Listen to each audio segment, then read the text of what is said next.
Yo, and hello, everybody. Mike here, baseball collector, and it's Sunday night. And that's a fun night for me because when I get to have the opportunity, I like to do Beyond Cardboard. And it's a show where I get to talk to other YouTubers. And this is like my 25th episode of doing this. And I've gotten to talk to some great guys and girls, as a matter of fact, and just getting to know a lot more about them and just talk to them about everything that they love about this hobby, their life outside of the hobby. And it's a whole lot of fun. But one thing I've learned after doing so many of these is I'm really boring. And I really, need some help adding some spice to this show, adding some spice to the interview. And so I've decided to bring somebody in all the way from Miami, Florida. You know him as Mark. I know him as Foo3112. Here he is. Mark, what's up? What's going on, Mike? How you doing? I didn't guess your weight. I should have done your weight this time. You should have. 100. For those who aren't familiar with what Dude's referring to, we had to actually start over because Mike screwed the pooch earlier. So I did. Yeah, but actually he introduced me and he guessed my weight right on the exact number. So impressive. Is this your 25th show, by the way? Is it really? It really is. Wow, that is awesome. You've been a guest on the show. I was. It was about like 3 months ago, I think. So it was a lot of fun. Now you're a part of the show. That's it. Here I am. Man, before we bring on our guest, let's do a little pregame warm-up, let some people start showing up. And, man, what do you think about the news today? Oh, God. It's shocking, just to hear, that this, Kobe Bryant is no longer with us. It's I can't even wrap my mind around it still, I just keep kind of refreshing the news reports and just kind of trying to see if, what new information's come out. And then I also like to see what other people are saying. I know Shaq released a statement. I went on LeBron's page. I didn't see anything yet, but just a tragedy all around, especially the way it went down with his 13-year-old daughter as well. And there's other people that were on the helicopter ride too. But yeah, how are you dealing with it? Yeah. So when I heard the news, I guess it was kind of early morning, right? Yeah. It was early this morning, and I went to look because I don't have a Kobe auto in my collection, and I'm not trying to sound morbid or disrespectful at all. I just would like to have one.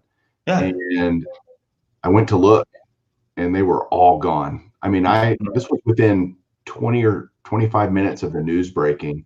You and I were texting, back and forth, and like, holy crap, can you believe this happened? And I went and looked, and man, prices, all of them were gone. All the relatively cheap ones, like everything under about $600 was gone.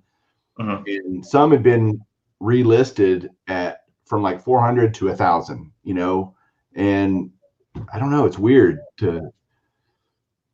Yeah, I did notice. I also went on eBay to kind of take a look as well, and I saw that jerseys were anywhere from like 350 to 500, and they were already being flipped anywhere from between like 2,500 and 4,000. So it's crazy, man. And unfortunately, in times of tragedies, there's opportunity, and people are going to take advantage of that as well. Don't get me wrong. I'm interested in seeing what's out there as well, because it's an autograph, that you're never going to be able to obtain in person. So, but yeah, it sucks though. Yeah, and let's not forget 4 other people died too. The pilot, 2 other people that are I don't think even named yet. And then, of course, Kobe's oldest daughter, Gianna, who is 13, which is just horrible. It's just awful. So, well, it was actually 8 people in total, I think. 8, and then maybe 9, including the pilot as well. So, yeah, really? It was more. And it sucks, though, because where he was heading to, it's like a 15-minute drive as well. So it's a car, right? But yeah, it's crazy. But he could have died in a car accident. There's just. You never know. It's sad. None of us are promised tomorrow, and it means be nice to everyone while you can. And so we might as well bring in our guest and try to be nice to him. We'll do our best. What do you think? Let's do it. All right, let's be nice to him. So, man, the guy that's coming on with us tonight, a lot of people are. If you don't know him, you're getting to know him because this man's getting a lot of attention for the YouTube Hall of Fame, rightfully so. He has got an absolutely sick collection. It's unbelievable and great stuff. And it's none other than John Mangini of the Mangini collection. Here he is. John, how are you, man? Oh, I'm sorry. I was just looking at some baseball cards. Thanks for having me on, guys. Dude, that's totally appropriate. Welcome to the show. Man, let's just start. Let's just get right going with this. Let me tell people how this is going to work. So Mark and I are going to ask John some questions and hopefully be throwing up some comments from you guys. All the while as we're going through this, if John's talking and you're hearing things you want to ask more questions about, feel free to do that. And Mark and I will throw up your questions maybe as we go. We may have a section for it later. We're just going to kind of play it by ear. But please feel free to ask questions in the comment section, and we'll check that out. And hopefully some more stuff. But John, I just want to ask you first and just get this rolling with, how'd you get kind of started in the hobby? Where'd you begin? So my mom started buying me cards when I was very young. So the first pack I remember opening, Wait, John, real quick, did you pull Honus Wagner? No, I'm not quite that old. But it was the first pack I remember opening was in 1973. I remember my mom bought me some packs at a little convenience store, and I had a babysitter. I for whatever reason, I was just enamored with cards from day one. And my dad was a big sports fan, so I just loved baseball. And I had a babysitter, and she saw me playing with my cards, and so she brought me over a bunch of 71, 72s, and 73. She had a whole box, and then I was just hooked from there. So pretty much I started when I was 5. Wow. So like Mark said, that's 75 years you've been collecting cards. Right. So but I look good for 82, don't I? Great. So favorite teams, favorite players, who do you really dig? Well, I grew up a Roberto Clemente fanatic, and I'm all things Pittsburgh, Penguins, Steelers, Pirates. Okay. Do you prefer a sport? Like I know on your channel you do all kinds of stuff, and do you prefer a sport? Like if you had to choose one, what sport would you focus on? Well, baseball cards, that's like the origin. And when you're into vintage cards like I am, you have way more options with baseball than you do a lot of the others. Well, all of the other sports. I mean, there's old vintage hockey cards and football cards and everything else, but not like baseball, right? So, yeah, when it comes to cards, baseball, I think is still king for that reason. But, I love my Steelers. I never miss a game. And, of course, I collect football cards too, and hockey cards and basketball cards and Olympic cards and boxing cards and UFC cards, and you name it, I have it.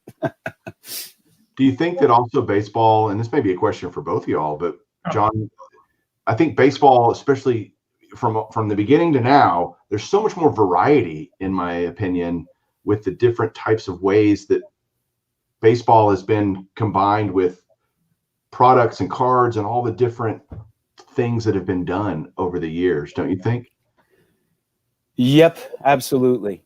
I mean, baseball just had such a bigger history, and it might not be the most popular sport now, but for a long, long time it was. That was America's pastime. You go back to the Ty Cobb era and then the Babe Ruth era, baseball was king. So you're going to have a lot more vintage cards to collect. I mean, it's just a lot more fun. Sure. What about your favorite set? Like you show lots of different sets and you'll do different years. And I love that about how you do that on your channel, but what's your favorite? Man, that's a tough question because there are many that I love. If I absolutely had to pick one, I don't know what I'd pick, but maybe the 58 tops. I love that set. That's one of them. Why is that? I don't know. I really don't. I think, that set just appeals to me. I remember when I was a little kid, there was an old TV show called Heart to Heart. And there was a kid, and he had these baseball cards, and somebody was trying to steal them from him, and Mr. Hart had to go and flip to get all his cards back. And he had a bunch of 58s in a briefcase, still remember that. And for whatever reason, those are so appealing to me. And at the flea market I used to go to as a kid, they were pretty readily available. So I ended up with a whole bunch of 58s. Interesting. There's some beautiful cards. I love the colored background and how the player kind of pops off the color. I mean, if you are familiar with the 58 Warren Spahn, that card is just gorgeous. Green background, pitching. Yep. Is it got to follow through on a pitching? That's sad. I can't tell you when to take out the trash at my house, but I can tell you what Warren Spahn's 58 tops are. Right. I know there's a lot of people that don't like that set as much as I do, but I really like it. I like there's some color variations on that set. Like I have the Hank Aaron name variation, the white name variation. Those are cool. Me too. I need the Clemente one. That's the one I need. So, John, I got a question for you, okay? So how do you feel about the attention that you've gotten on YouTube within the past, I don't know, maybe a week or so with all these nominations? I don't know. It's almost a little embarrassing, kind of. I don't know how to describe it. I mean, I'm glad, I'm glad. When I started showing my cards on YouTube, I mean, I never even thought about subscribers. I didn't even really understand what that meant, I guess. It was not something that I was trying to monetize anything or whatever. I have a Facebook page and I have a pretty good following over there, and a lot of people are real interactive. And I noticed that, they're more about the pictures. And I threw some stuff on YouTube, and everybody there, they want the video. So there's, two different ways. So I don't know. I mean, I'm glad that, I'm glad people are coming and they like what I'm doing, I guess. Good deal. So let me ask you also, I kind of, if you guys haven't seen John's page, he has quite a lot of videos. I think 250 or 350. It's quite a bit though. But if you just kind of maybe just look at about 6 to 8 videos, you'll kind of notice that John does have a wide variety of things that he collects, and he's all over the board with that though. So do you collect any modern at all, or is it primarily just vintage? And if so, do you buy new cards, or is it just kind of stuff that you had that since I guess when you were a child that you just have today in your collection? Yeah, I do collect new cards. And okay. I will buy some packs, although not fanatically. I find, it's great to go for those fantastic pools, the one-of-ones and everything, but you don't usually get those. So I find it kind of more cost-effective to just go buy that hot rookie you want, that you're chasing and you're spending hundreds of dollars for. It's usually more cost-effective to just buy it. That's a real good point. I remember when the 1980 wax top box, or the wax box for the Henderson rookie, and I think at the time BBC was selling it for I think like $350 or something like that. But you can get a Henderson 9 for the same price. But if you were to go ahead and buy the wax box, the chance of you pulling a Henderson 9 is probably slim to none. So I just prefer to get what I want and be done with that, to be honest. So. Yeah, I remember the first rookie card I chased. Well, Ken Griffey was one. Let's take that as an example. Those packs were selling for what, 99 cents a buck, which was a lot of money at the time. I bought those every chance I could. I could not pull that darn Ken Griffey Jr. card to save my life. I ended up with the whole set. But that card, I ended up having to buy it, later on. And which is hilarious because that's probably the most overproduced single card in the history of the hobby. And I remember chasing the David Robinson in the 89 hoop set. And there were 2 rookie cards of him. One was holding up the jersey. I could not pull that jersey card for anything. The famous one. Yeah. And how many packs did I buy of cards that are absolutely, carry no value? Here's our first question. Let's see if I can find it again. God, the stuff's just flying. Everybody's excited you're here, Mark. So that's good. All right. Here we go. Ron Big asks, Ron's in Vegas. He's a great dude. He's saying, hey, is John related to Dream Theater drummer Mike Mangini? No, I'm not. But, I've seen him all over the place. And I'm not related to Eric Mangini either, the coach, the football coach. Oh, that's right. Good question. In fact, nobody could ever pronounce my name until Eric Mangini came on the scene. Then everybody all of a sudden. And at work, they started calling me Mangenius. Mangenius. All right. So, John, tell me maybe a part of the hobby that you've never really gotten into, that like a niche of the hobby that you wish you would have started. That's a good question. To be honest with you, I don't think there's any niche that I wish I would have started. I think I'm, collecting what I want to collect. The one area I was never that into, believe it or not, because I do have a lot of them, but I was never that into autographs. I'm more about the cards. And I'm from an era, I remember back when if you had an autographed card, it actually devalued it. They didn't want the autographs on the card. Mhm. Then when all the certified autographs and so forth came out, that had a totally, everybody has a totally different attitude and opinion on that now. But I was never that much, that big into autographs or autograph memorabilia, although I did end up with a bunch of it. So I'm very kind of particular about that. Why do you think that changed? And I totally agree. There's been a complete paradigm shift in the hobby from defacing a card, like, oh my gosh, don't sign a Mickey Mantle card. What are you, crazy? To incredibly coveted now in the hobby. What do you think caused that shift over time? I think the card companies caused that shift once they started coming out with the memorabilia cards and the certified autos. The younger generation that came along, right after me, and they're buying those kinds of cards, grew up where the autograph was the chase, right? Right. So I think that's why that's changed myself. That's a great point. Actually, I hadn't thought about that. That makes a lot of sense. Actually, we got another question here from Rick, Vintage Oddball Cards. Look at that great. John, did you find out the answer on the Fatima pictures? No, he's talking about these, and no, I have not. I haven't had any good information. I may never know. I've tried to get answers a few times, and he's referring to the last video that I posted. I have these old Fatima photos, and I'm trying to figure out what they are, if they're just photos of premiums or they're actual proofs of some sort. Have you asked Enough Said Cards? No, I just actually posted this video a few hours ago. I saw Dave over at Blue Jacket just responded as I was jumping on here. Yeah, if Dave or Andrew Cards don't know, then no one's going to know on YouTube. I promise. If one of those two guys doesn't know, but I know, and I've never seen them before. It could end up. They're just so perfect. They're so perfectly centered and everything. I just find them hard to believe they're photos of them. And the images are actually more clear than the actual card. So I don't know how you could possibly take a photo of a card and the photo's clearer than the card itself. So it's a mystery. Have you been surprised, John? I mean, you throw out a question like that to the community, and you didn't do it without expecting an answer or wanting it. You genuinely want an answer. Have you been surprised maybe at how much knowledge is out there? And I mean, it's unbelievable if you want to tap into it properly. Have you been surprised by that?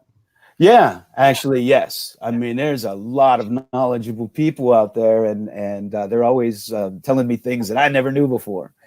I mean, some of the stuff that David Blue Jacket 66, the knowledge in his head, and he knows. I did a video on the first, what is potentially the first gum card, the 1888 Scraps Tobacco, which has been mislabeled. And so he responds, and yeah, that's my friend that did the blog and figured that all out. I'm like, that's great, So there's a ton of knowledge out here, and that's awesome because I've always collected kind of in obscurity, and the only way I found out about these things was from reading magazines, Beckett Vintage or whatever. Yeah. So I didn't have a lot of interaction with other collectors, and man, that has totally changed since I've been on YouTube. Well, it's us too, like Mark and I, but the rest of the community is very knowledgeable, but Mark and I not so much. And that's well, you two are gods. You have the 51 mantle, and he has the 52 mantle. I mean, come on. Yeah, they would. They got to meet, Mike. They got to meet. We got to bring with the Nationals here. Hey, speaking of, are you planning to go to the National in Atlantic City in 2020? I am, and believe it or not, I've never been to one. So okay. I've always been scared to death to go. All right. Number one, it's really awesome to go. Number two, it's great to see everybody there. And number three, we got a question, Mike. Can you pull that up? It's from Lou Rock TV, and it's what's a one must get. I can't even read. What's a one must get for this year's 2020 National? And I guess Lou Rock is going with the 1955 Topps Clemente. So what is yours? Yeah, if I could find one for him. He really wants that card. I'll tell you what, and I really hope he gets it soon. The 33 DeLong Lou Gehrig, or the 38 Gaudy Joe DiMaggio. Those are the two more obtainable cards I really would like to get. And they're two of my all-time dream cards. We got more questions coming in. This is great. Let's do this for a little while. Is that okay, Mark? What do you think? Yeah, let's do it. John, do you have any? This is from Andy, greatest YouTube channel name ever. John, do you have any of the 1914 T222? Is it Fatima or Fatima? I think it's Fatima. I think Tomato.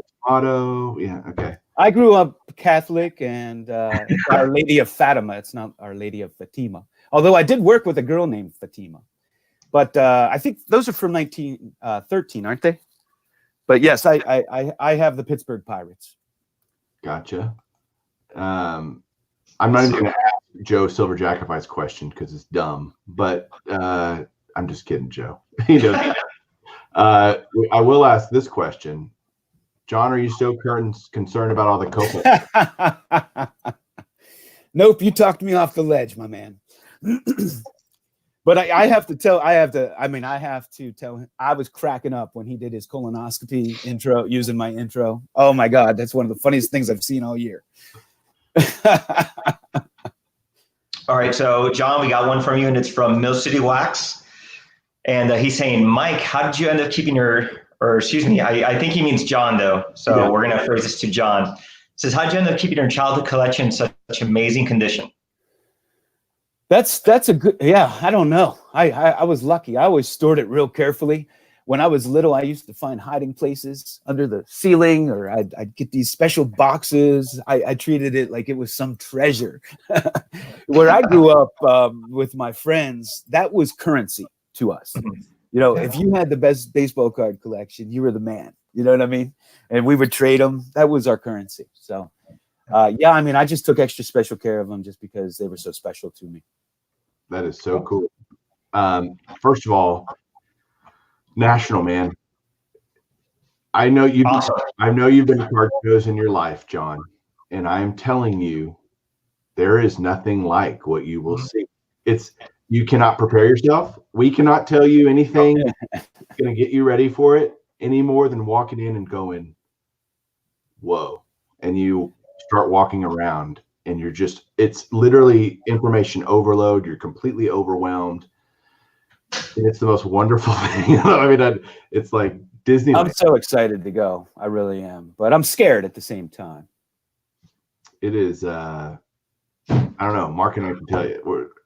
You have to, you're going to love it. I can't wait. So I went, it was my first time to go. And I think I was pretty good. I think I was pretty well prepared, actually. I kind of read a lot on, every year I would see all these photos of everybody going to national and telling their stories. And I kind of already had an idea of what, the size of it, the magnitude. But getting there is just, it's like walking into a candy store, and being a kid again. It's amazing. It's just tables after tables after tables, and you're going to see stuff that you've never seen before in your life. You're going to see things that you'll probably never see after there ever again. And probably one of the best things for me was that after the first night that I went there, we did a YouTube meetup at one of the hotel's bars, and that's where I kind of met Mike there and a few of the other guys, that are also viewing tonight.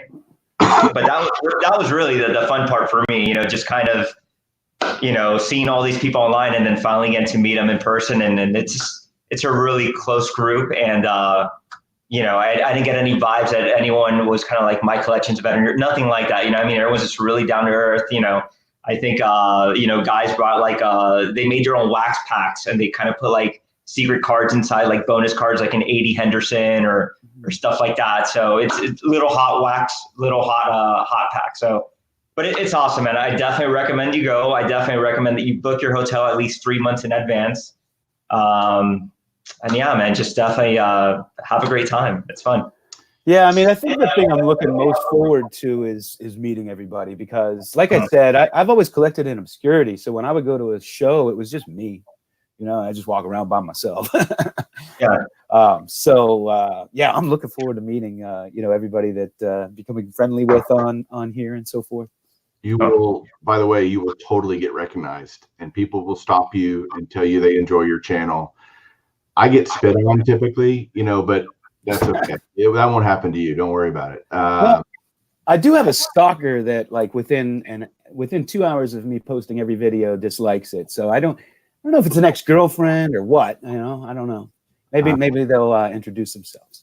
I can't see right now. I'm sure we got some dislikes already, so don't let it. I will say this. I will say this before you go into the next question. I don't know what it is, but I've noticed that a lot of these videos for the YouTube Hall of Fame are getting crapped on so much. Yeah. And I kind of feel like if people don't hear their name, they just kind of immediately downvote. And it's like, dude, come on. But I've noticed like a lot of people that normally don't get downvotes, they're getting quite a few on these type of videos. So I don't know, man, but what are you going to do? Haters are going to hate, right? I guess. All right. We got a comment here from Brandon Baseball. Hey, Mike, congrats on that Mantle rookie. Thank you. It is beautiful. Mark sent me a text the other day. Hey, are you tired of looking at it yet? No, I'm not tired of looking at it yet.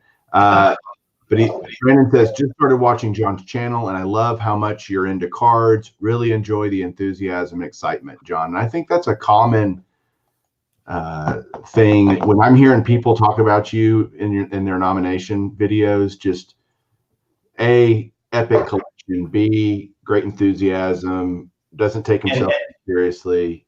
And 3. So people notice, man, and people can see through it. After you do enough videos, if you're not yourself, it's going to start showing. And I think that's really important. Yeah. And I just want to say thank you for that comment. I appreciate it. Yeah. I've never had people to share with, and I have all this enthusiasm, but sometimes when you're out and about and people don't collect, you're not like, it's not something you go around and brag about. Like, hey, I collect baseball cards. You know what I mean? And so now that I have other collectors, it's easy to show my excitement because I am excited for them. And I can, what does your wife think about that? Well, this card room I'm in now was actually my wife's idea. Oh, yeah. So this is actually kind of a funny story. So I told her when I met my wife over in Africa. She was I was in the travel business, and I used to do seminars, marketing seminars in the travel industry. I was a speaker, and she worked for a travel publication. So she was over there covering my seminar, and she was from DC. So I'll get through this quickly. So when I went to DC, she had baseball cards. She had a binder, and she would go to a baseball card store and buy up Baltimore Orioles because she was from the Baltimore area. And I was like, oh my God, this is made in heaven. So I was telling her, I said, I have a really large collection. And she's like, oh, that's great. And she didn't really realize how big. Yeah. So after we got married, I moved in the house and my parents were moving. And I had them all stored in their basement. They had a pretty big house and they had this huge basement they didn't use. So all my cards were down there. So one day she came home from work and I had gone and gotten my entire collection. And my entire living room was covered with boxes, and into the dining room, 2 rooms packed. And she walked in, and I'll never forget the look on her face. Her jaw just dropped. What is this? And I'm like, I said, I told you I had a baseball card collection. And she's like, I had no idea it was this big. Yeah. But she's very supportive. She's very supportive. Yeah. Good. So I got a question that I'm always curious about, when I meet other collectors. So what made you start a YouTube channel? What kind of, got you to say, you know what, let me just go ahead and film, me showing off some cards. And I kind of went back and looked at your old videos. And I mean, you had like maybe 23 views on, for like the first few videos. So what kind of kept you, wanting to continue making videos? Well, to be honest, like I said, I didn't even understand the whole subscriber thing or anything like that. And I just threw them on there because I wanted to share my collection. I threw them on there as an afterthought because I had made some videos for my Facebook page. And so I just decided to put them on there. I didn't know anything about this community or anything like that. And so, yeah, they got 6 views, 20 views or whatever. I didn't get a whole lot of comments or whatever. And then these guys, David Blue Jacket 66 gave me a shout out. And then Mike gave me a shout out, and 3000 Hitman. And all of a sudden, I remember, Mike, when you gave me a shout out, I was sitting at happy hour with some friends and my email's blowing up. And I'm like, what is going on? And so I went searching because I didn't know you at the time. I didn't know very many people at all. And somehow I can't remember how I found it, but I found your shout out and I was like, oh, that's when I subscribed to you and got to know you. But thank you. Mike will make you famous. Yeah. Or infamous. I don't know. But right. We got some questions coming in. Man, okay, where to start? Again, Rick, John, is there a pre-war rare pre-war card you're looking for or issue? Oh man. So I'm not looking for anything specific right now. I've my collection is so large, and when I try to set like specific goals for something, I do go, at times I do want something, but I always get sidetracked because something fantastic will pop up, something rare that's a great price, and then I'll end up, spending twice as much because I got the card I wanted plus this new opportunity. So right now I kind of go for opportunity when it presents itself. There's nothing specific I'm going after at the moment.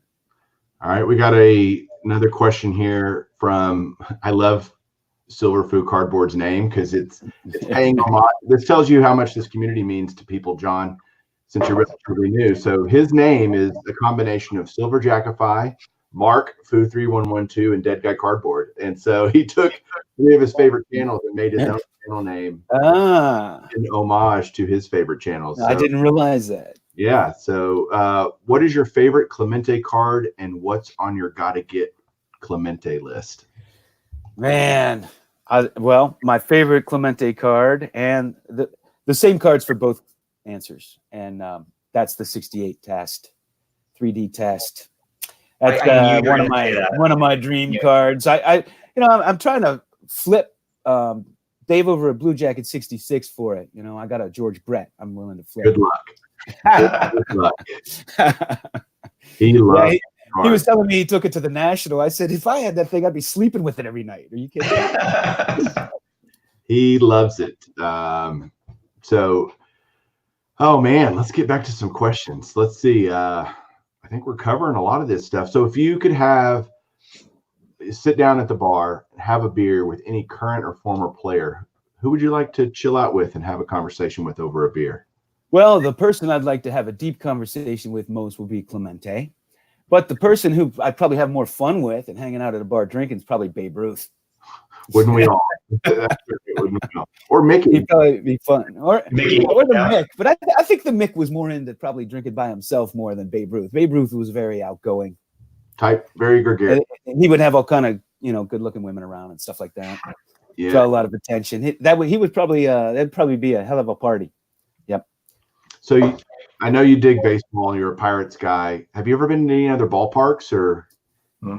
Yeah, man, I had a great opportunity to go to Wrigley one year, and it's back when Barry Bonds, Benny, and Van Slyke played for my Pirates, and I was 4 rows back, right behind home plate, and that stadium is so low, it's like a high school game, and those guys are actually above me, and I could see all the balls and strikes and the curves and everything, and I got to sing "Take Me Out to the Ball Game" with Harry Carey, before he passed, so that was an extra special time there. I've also been, I went to, growing up in Pittsburgh, we're not far from Cleveland. And since Ken Griffey Jr. had played in the American League, we drove to Cleveland to watch him when he was in town. And then I lived in Cincinnati for a while, and I used to go to that stadium quite often, actually, because we didn't know anybody. I didn't have much else to do there. But I still think of all the ballparks I see on TV and I've been to, that PNC Park's just, outstanding. And I've been to a bunch of minor league parks too. And man, that old Durham Bulls Stadium, that's my favorite stadium of all time. That place was fantastic. I don't think it's around anymore, is it? I don't think so. No idea. It was made famous in the movie, Bull Durham, but that stadium was fantastic. It was real old too. Hey, John, I'm just kind of curious though. In your videos, you always have those bats next to you over your left shoulder. Yep. Who signed those? So I collect from my lumber company, the mid-'70s, late '70s Pittsburgh Pirates. So I have a Omar Marino signed game used, the Antelope, and I have a Richie Hebner signed his bat. I have a Bill Robinson, a Dave Parker, and a Bill Madlock there. Bill Madlock and Al Oliver up there. And I have a Willie Stargell. And I have a Johnny Ray, which I believe is from his 1986 card. And that's a game-used bat. It's not signed. So I was on a kick there for a while. Oh, and I have the Hitman Mike Easlett. He was a phenomenal pinch hitter on the '79 championship team. Nice. Let me ask you, from your collection, okay? Do you have something that you really love, something that you would just, would have to go to the grave with you, something that just has no price tag? Yeah, everything. But, okay, so I have an original Clemente photo that my babysitter gave me when I was a little kid that he posed for shortly before his death. It's one of my prized possessions. Do you have it with you right now? That you can just kind of show everybody on camera? Uh-oh. I had put it away. Do I have it here? It's okay. I mean, you don't got to go to the next room or anything like that, but I didn't know if you had it kind of in a drawer next to you or something. I have it here. I know it's close, but I don't know. Yeah, I don't. It's okay. It's all right. I don't know exactly where. I don't want to take up too much time. Oh, it's all right. It's nearby though. I've been organizing and moving boxes around. Now I don't know where anything is. My collection's so ridiculously large. I need a warehouse or something. You need a beast. Oh, wait, it's over this shoulder. You need a beast. Hey, we got a question from one of your favorite YouTubers, Blue Jacket. Oh, my man. Do you have any Plows candy cards, and what do you think of that set? No, I do not. I'm familiar with the set a little bit. I don't have any of those cards.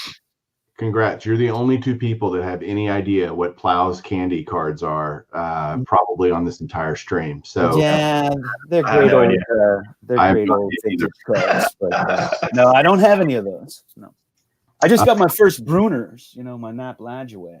That was the first Bruners I got. So I love this question that I like to ask people, and for you it's painfully obvious, but I'm going to ask it anyway because it'll be funny. But where did the Mangini collection name come from for your YouTube channel? I mean, it's so original. I don't know where you came from. I know. So I did that on Facebook, and I just, you know, being an ex-marketing person, I mean, I got to keep the name consistent, right? But I did that because, you know, I had always had some sort of a dream of having a card museum. You know, the Baseball Hall of Fame stole most of my ideas now, so I'm a little late to the party, but I don't know. I just wanted it, you know, for me, cards are, did you ever, you know, that movie Unbroken, and Samuel L. Jackson, when he's showing that comic book and the guy comes up and he's a rich guy and he's going to pay all that money for a comic book and give it to his kid. And Samuel L. Jackson gets all mad at him because he has these museum type of pieces up there, right? That's how baseball cards are to me. Like they're kind of like, you know, like a museum quality. I elevate them a little bit. So the Mangini collection just sounded, you know, more museum-y, I guess. It does, and it's apropos. I think it's a fair description. I love your trailer, by the way, too. I don't know if anyone hasn't seen it, but it's. Have you seen that, Mike? Yeah, loved it. Yeah. Thanks. It's like a Michael Bay film. It sounds like gonna get the popcorn. It was good. It was. You know, I stumbled onto iMovie on my phone one day, and I just started messing around. I was like, this is kind of cool. So yeah, I published it. I gave it one of these. Thank you. Somebody gave it one of these. So hey, what? Oh, I'm sorry. Go ahead, Mike. Go. No, you go ahead, Mark. It was nothing. It was this random, you know.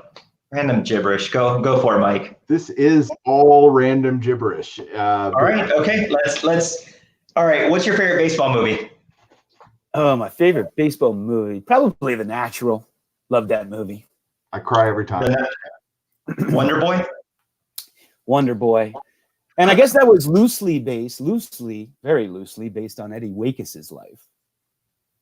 All right. Never seen that one. I have a 1949 Bowman Eddie Wakis because he was shot by a stalker or something similarly, and that piece of it, I guess, it was inspiration that was written that became the movie, his story. So back to YouTube for a second, in this awesome community that we're all a part of. I know you love Dave and Blue Jacket, but are there any kind of newer YouTubers that you're watching, guys that you think you're like, whoa, this guy's got some cool stuff? Yeah, there are a lot. There are a lot. I love Shannon over at Back to the Cardboard. I think his intros are hilarious. His baseball knowledge is fantastic. There's a guy overseas, and he used to comment on my stuff, and now he's started to finally make videos. And I don't know how to pronounce his name, but it's Penoyas. Pinzoy. I thought it was like I think he was on here earlier on the stream. Yeah, he may. I want to know how to pronounce his name. He's a great guy, and he knows all about this obscure old stuff and other sports and all these overseas issues, from England and so forth. And he has a good bit of knowledge on that stuff. So I really enjoy that. JP Wisco, man, there's just so many. I don't want to leave anybody out. It's okay. Don't be offended. Cheese Mikey's fun. Come on, bring it. I'm going to take you from here to my level on YouTube, and you'll be like, "Oh, that's fine." No, there are a lot of cool. There's just so many, and the community's bigger than I've ever seen it, and it only gets bigger, literally daily. That's what she said. More than you know. More than you know. Is this rated for kids?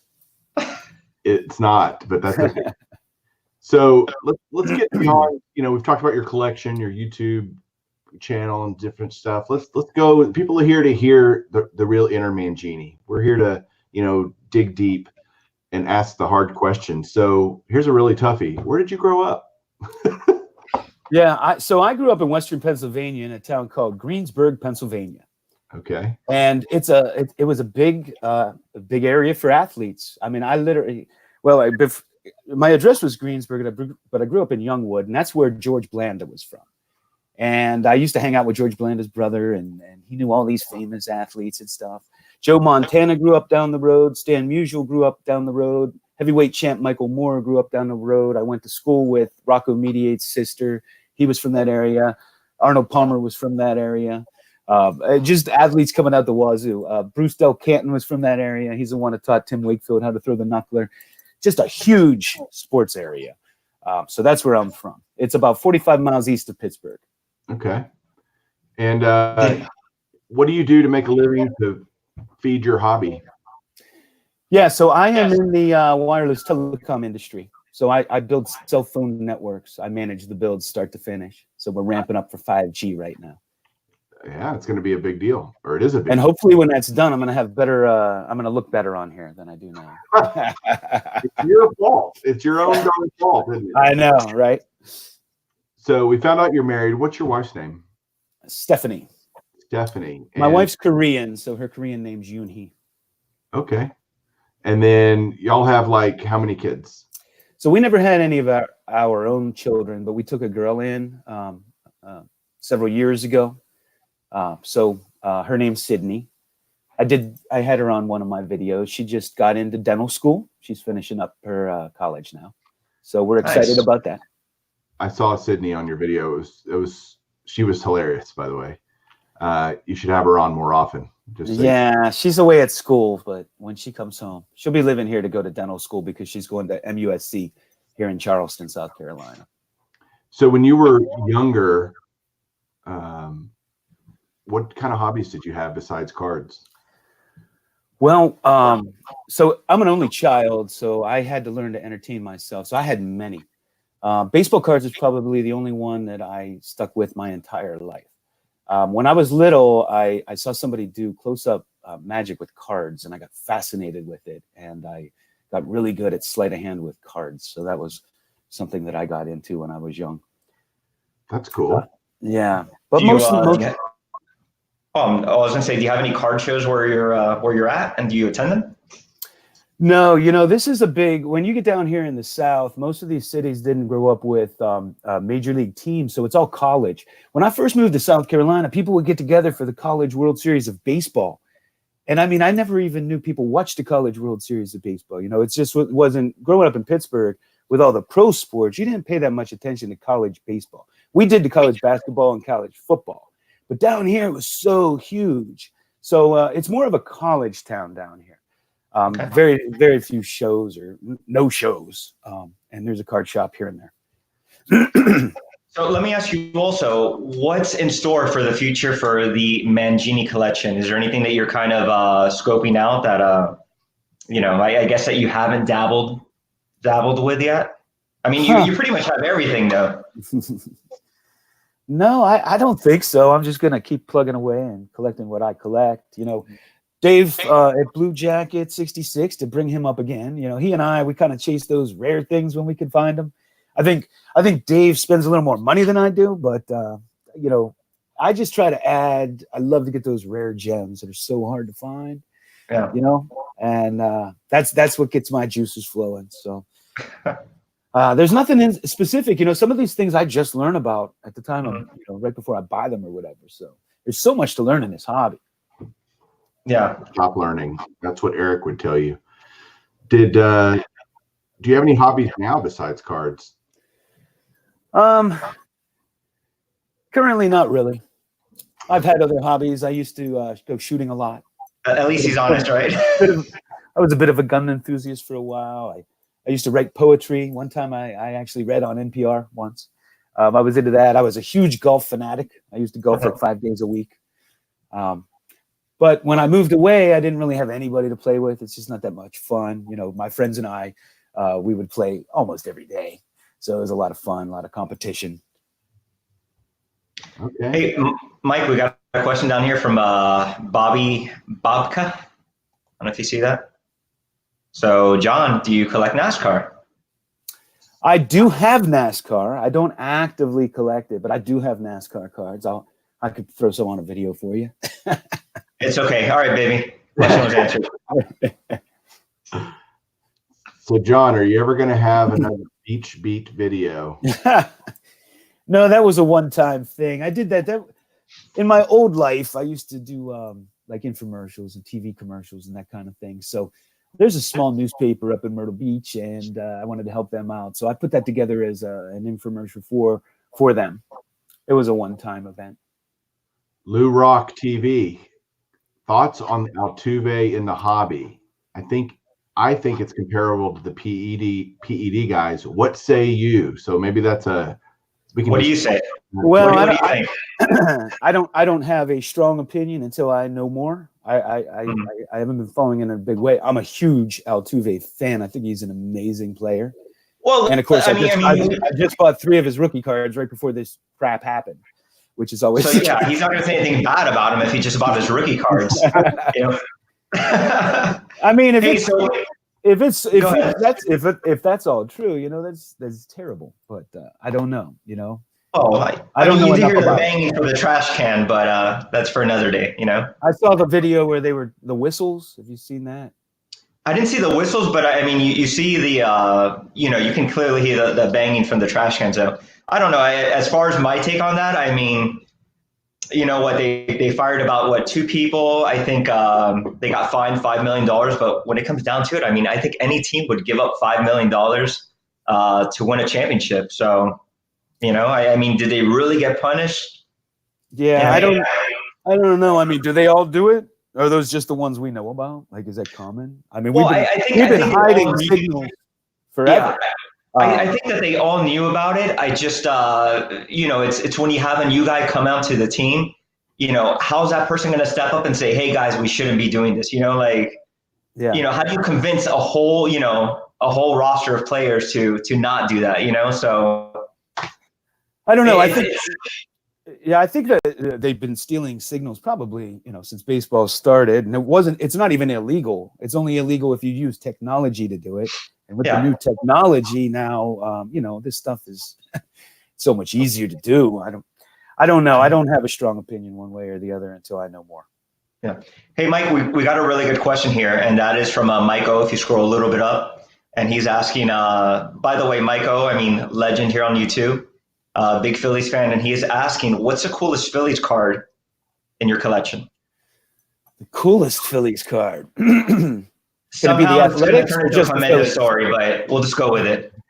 Can it be the Athletics or does it have to be the Phillies? He's asking about the Phillies. So man, that's a tough question. Now I really have to think. That's a tough question. The Phillies, coolest Phillies card. Well, I have the Greg Luzinski 71 autographed rookie. I was a big Luzinski fan. The coolest one, I don't know. You stumped me. I got to think about it. We'll move on to the next question because, you know, it's the Phillies, right? Okay. I have tons of Phillies cards, though. This is from Joe Silverjackify, another legend here on the tube. Do you own the 1989 Donruss Craig Biggio?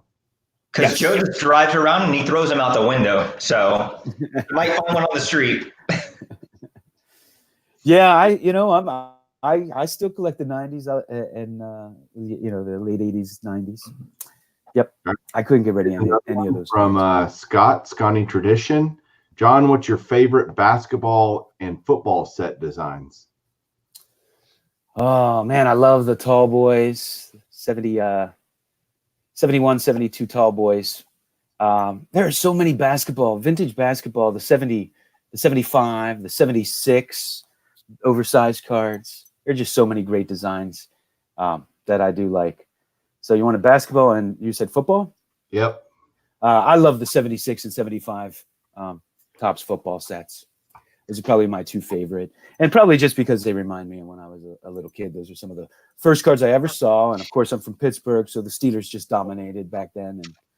And it was fun to open a pack and see those players you were watching on TV every Sunday. Micah wants you to show off your Phillies cards in a future video. So I'll show some of them. I can't possibly show them all. Like I will get requests like to show all of my cards of one player. And it would literally take me like weeks to track them down because the way I have my cards stored are by set, by year, and they're stored over multiple locations. And that's why a lot of my videos, and I apologize if people don't like this as much, but I'll pull out a box of like 58 Topps and I'll go through them because that's how I have them stored. So to pull out, all of one player, all of one team is, I couldn't do it. Yeah. I collect Ichiro wants to know, do you own an Ichiro rookie card? Huge Ichiro fan, yeah. And I had just gotten back into collecting his rookie season. And so I bought every Ichiro I could find in Pujols too. Yep. No doubt, Hall of Famer, right? Ichiro? Oh, hands down. No doubt. I mean, a guy that comes up when he's 27 years old and still gets over 3,000 hits. Come on. I thought he would be the next guy to hit 400. I really did because he hits to all fields and, he was a high average hitter. Came close, but I'm surprised he didn't do it. He's going to get 100% of the vote.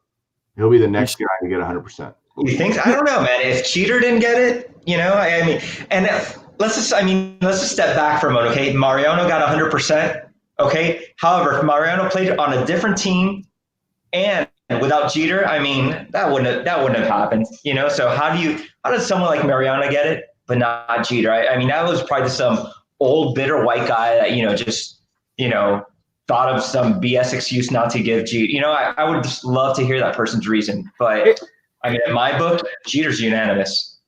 Yeah, I don't put much emphasis on the percentage myself because Babe Ruth, Lou Gehrig.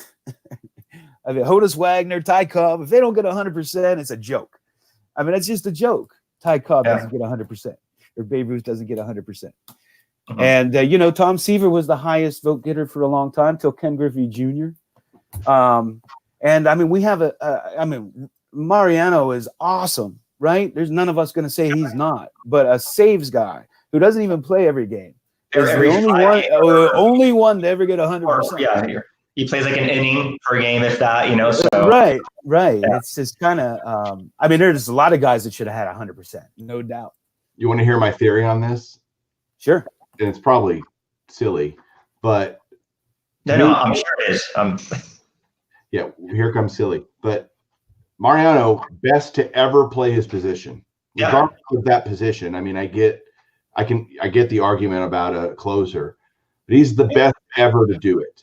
And he came at a time, his ballot was at a time where, Jeter's not the best shortstop ever. He's one of them, but you could easily say he's not. You can say Ichiro's not the best right fielder ever either. You'll be able to say that. I just think that Mariano had this weird combination of timing and just the fact that he was the most dominant closer that the position has ever seen. That's it. Other than that, you're right. It's all crap. He came at a time. He came at a time that Derek Jeter just happened to be on the team, and he played for the most popular team in baseball, really. So, he had two great things going for him. And when you play with Jeter, you're playing with a winner. and I think he got like 5 championships within that time. So, but again, I mean, unanimously, really, like And don't get me wrong, I'm not arguing that he shouldn't have got 100. I'm arguing that a lot of other guys should have also got 100. That's my argument. Hey, so John, go ahead because we got a few questions here.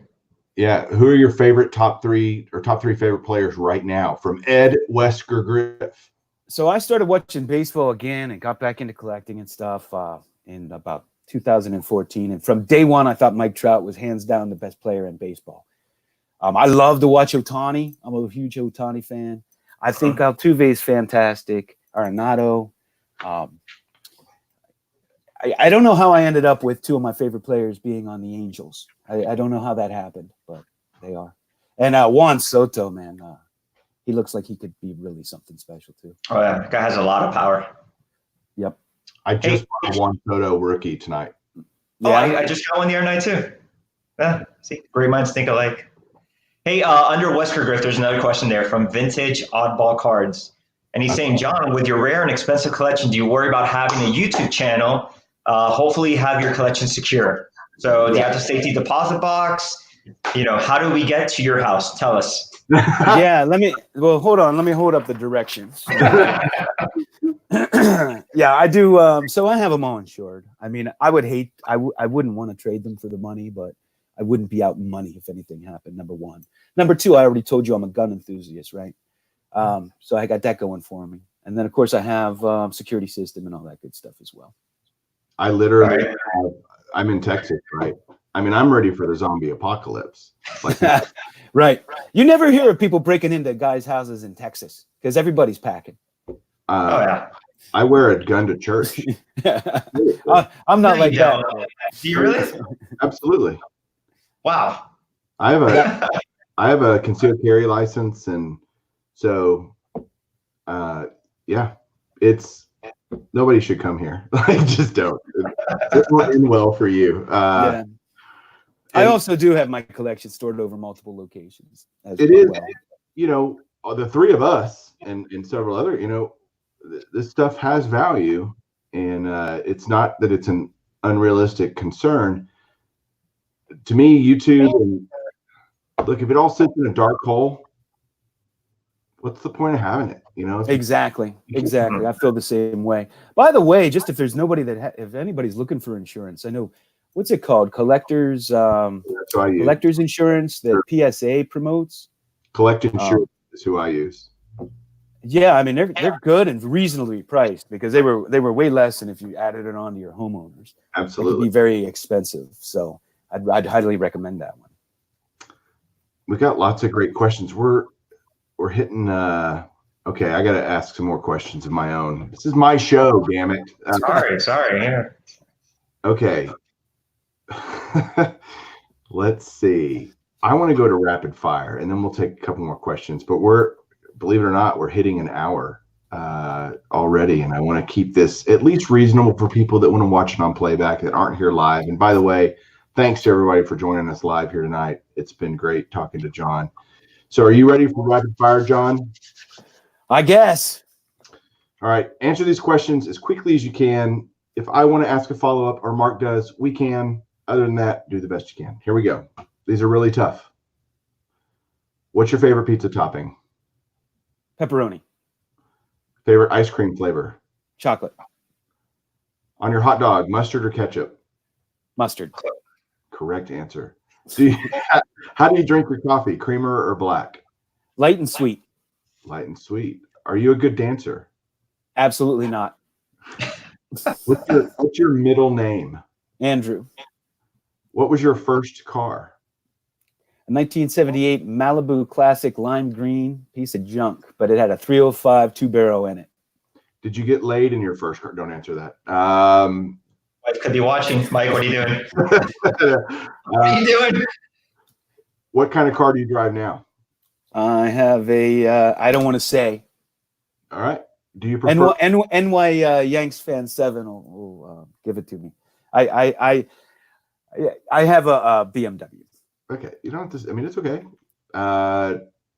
Do you prefer beer or liquor? Liquor. Jack Daniels. Nice. Do you have a favorite candy bar? Oh man, I have lots. Baby Ruth's nice. A little sweet for me, honestly. It's weird. I have a sweet. I love candy. Yeah. Mm-hmm. Reese's. Mark, what's your favorite candy bar? Snickers. All right. Yeah. I'll take all of them. Like, sure, just pile them on. Favorite breakfast cereal? Ooh. This is like the hardest question he's had all night. Fruity Pebbles. I love Fruity Pebbles. Yeah. Okay. Favorite soda? Coke. Favorite regular Coke. Regular good old fashioned Coke. Nice. Favorite board game? I don't have a favorite board game. Maybe Monopoly. The correct answer is Monopoly. Okay. Favorite video game? Ah, man, I haven't played a video game in forever. But Pac-Man or Pong. I was more of a Space Invaders guy over Pac-Man. Okay. Back in the day. But I used to love the Madden football, but I haven't played in years. Favorite movie franchise? Movie franchise? I got to go with The Godfathers. I'm Italian. Okay, I like it. We're going to pretend that part 3 never existed, but yes, good pick.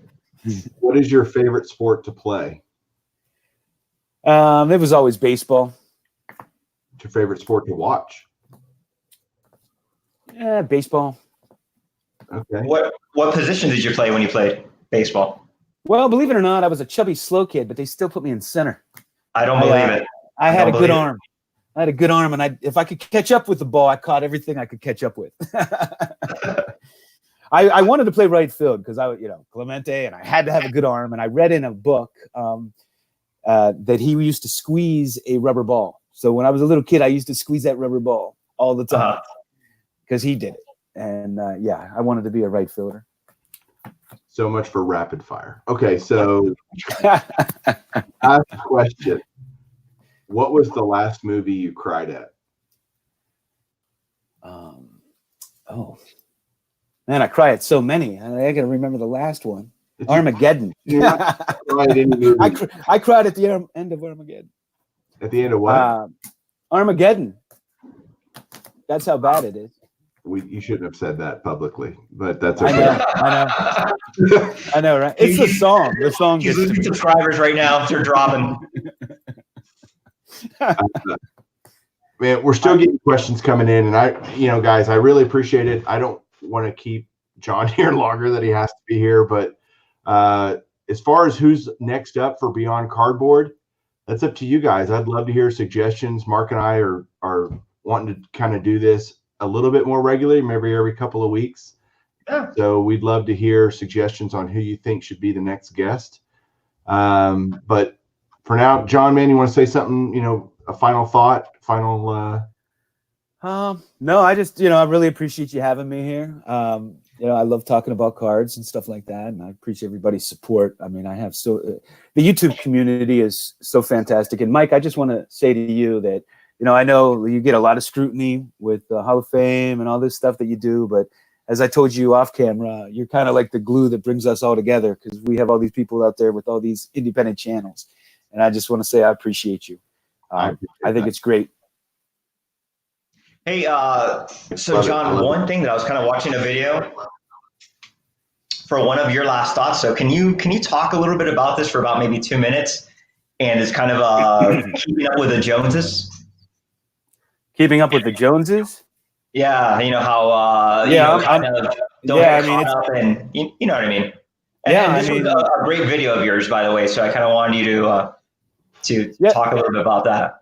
Yeah, and I think the reason is because I've been there. Where you think that you get the Beckett magazine or whatever, you see the hot new cards, and you want to get that card, even though you might not even know that player or you might not be a big fan, but you see that it's the hot new card and you have to chase that, and you see all these great cards on YouTube, and you want to go into debt or put it on a credit card or whatever, and that's easy to get wrapped up in. And I just think you have to collect within your means.